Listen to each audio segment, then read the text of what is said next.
Hello po mga ma'am and sir, ito po yung lupa na ibinibinta. Ito po ay matagpuan sa Barangay Karadibaba, Puro Kalasya po. Ito po yung ginawang subdivision. At tingnan po muna natin tong kapaligiran ng subdivision. Ayan po, makumapansin po ninyo ay marami na rin pong bahay na nakatayo. Napakaganda po ng view at napakatahimik po ng lugar. Perfect po sa gagawin po nating bakasyonan o kaya po pwede natin gawing bahay lang po natin. Ito pong nilalakadan natin ito ay yung kalsada. Napakalawak din po ng kalsada niyan, halos dikit na dikit po sa kalsada yan.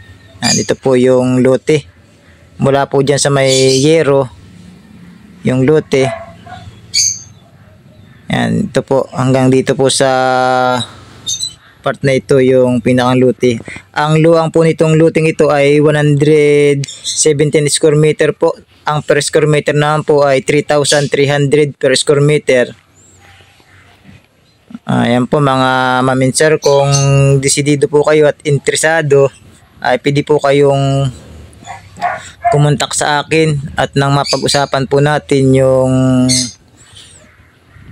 about sa presyo at kung magkakasundo po kayo ng pinakang owner. Ito naman po ay negotiable pa daw po. Depende po sa mapag-usapan po ninyo at mapagkasunduan. Ayan po, ito po yung pinakang lote. Yan po yung nasakupan po ng video yan. Yan po yung pinakang lote. Napaka aliwalas po ng lugar. At ito naman po ay napakalapit lang din po sa pinakang barangay road. Ayan po, ito po yung pinakang kalsada. Halos isang lote lang din po ang pagitan. At kung mahilig naman po kayong maligo ng dagat, tatawid lang po kayo dito sa kabila, ay dagat na po agad dyan. Ayan po yung dagat. Perfect na perfect po sa